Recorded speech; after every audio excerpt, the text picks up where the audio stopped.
We're going to get into some trig ratios today, huh? Some sine, cosine, tangent of right triangles. Now, that was a lot of information that I just skipped over. Here's kind of the easiest way, the tried and true way to remember the order of sine, cosine, and tangent. You got the old SOHCAHTOA.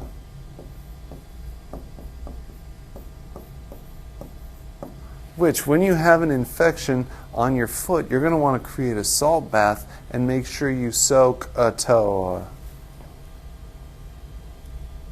Get it? Okay, so here's how this works. This is saying that sine is equal to the opposite side over the hypotenuse. And we talked about the hypotenuse before. Cosine is going to equal the adjacent side over the hypotenuse. And then tangent is going to equal the opposite side over the adjacent side. And you're like, don't know what all these words mean. Okay, let's look at, we're basing all these off of angle A, because it says sine of A, cosine of A, and tangent of A. Looking at this angle, which side would you consider the opposite side from this angle? That would be the 5, right? It's the only side that isn't touching our angle. So 5 is going to be considered the opposite. The hypotenuse, we know, is always across from the right angle. So the right angle is here, which means 13 would be considered our hypotenuse. And then that leaves the 12 for the adjacent side. The adjacent side is the side that's touching the angle, but it's not the hypotenuse. So here's what we're going to say. We're going to say sine of A. And I see in SOHCAHTOA, sine is going to equal the opposite side over the hypotenuse. Our opposite side was 5. Our hypotenuse was 13. It's just 5 over 13. You always simplify the fraction if you can, but we can't. So that's it. That's it. Now we're going to do cosine of A. Up here it says the cosine is the adjacent side over the hypotenuse. Our adjacent side was 12. Our hypotenuse is 13. You can't simplify 12 thirteenths. That's all done. And then we're going to do tangent of A. Tangent is the opposite side over the adjacent side. Our opposite side was 5. Our adjacent side was 12, and you can't simplify 5/12. Well, that's it. You just got to remember the order. SOHCAHTOA. Now we have the same one, but it says find sine B, cosine B, and tangent of B. So now we're basing them off of angle B, which is this one up here. So in your head, if I said which side is the opposite of angle B, which side would you say? Remember, the opposite side is the only side that doesn't touch our angle. So that would be the 12 here. The hypotenuse is the same. It's always across from the right angle. So that means that 5 would be considered the adjacent side. So if we're doing sine of B, so sine is opposite over hypotenuse. The opposite side would be 12. Hypotenuse is 13. If we're doing cosine of B,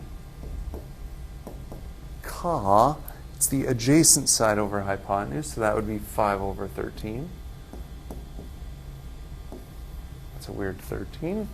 And then tangent of B is opposite over adjacent. That would be 12 over 5. Simplify it if you can. Critical thinking. What's the relationship between sine of A and cosine of B? Here's our cosine of B. On the previous slide, we did sine of A, but sine I know is opposite over hypotenuse. So the opposite side of A was 5, hypotenuse was 13. So the sine of A was 5/13. Cosine of B is 5/13. It's the same. Whoa. Oh, they're equal. Cool. Let's look at this. Sine of R. Well, sine is opposite over hypotenuse. That would be 6 over 10. We always have to simplify, though. Those are both even, so we could divide them both by 2. That's 3 over 5, no big deal. Tangent of r. Look, I'll write it again here. So, toa. Tangent is opposite over adjacent. So the opposite of r is 6, adjacent would be the 8. 6 over 8, again, they're both divisible by 2, 3/4. Cosine of s. Cosine is adjacent over hypotenuse, but now we're basing it off s. So adjacent would be 6, hypotenuse is 10, which reduces to 3/5. I didn't realize the numbering went 1, 2, 3, 4, 5, 6, whatever. All right, cosine of r. So cosine is adjacent over hypotenuse. Adjacent from r would be 8, hypotenuse is 10. 8/10 simplifies to 4/5. Sine of s. Sine is opposite over hypotenuse from s. Opposite is 8, hypotenuse is 10. 4/5. And tangent of s. Tangent is opposite over adjacent. So from s, opposite is 8, adjacent is 6, which reduces to 4/3. Cool. We have one more type of problem. Those ones were cute because they were all labeled. If you look at, we'll do number 27 here. We're missing a side. If only there was a way we knew how to find the third side of a right triangle. Oh, Pythagorean theorem! It's back, baby. So Pythagorean theorem was a squared plus b squared equals c squared, or the better way I think is leg squared plus leg squared equals hypotenuse squared. So hypotenuse in this case is the 17. The b and the 8 are the legs. Doesn't matter the order you put them in. B squared plus 8 squared equals 17 squared. All right. I know 8 squared is 64. I don't know what 17 squared is.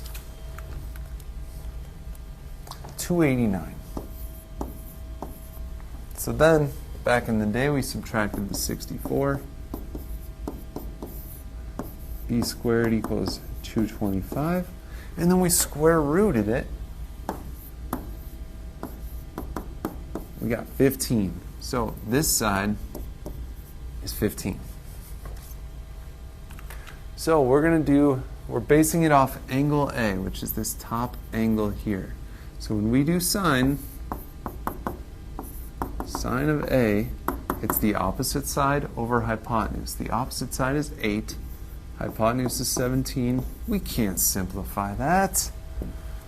Then we're going to do cosine of A is the adjacent side over hypotenuse. Adjacent is 15. Hypotenuse is 17. Can't simplify that either. And the last one, tangent, toa, tan of A, opposite over adjacent. That would be 8 over 15. Simplify it if you could, but we can't. And we're all done with our trig functions.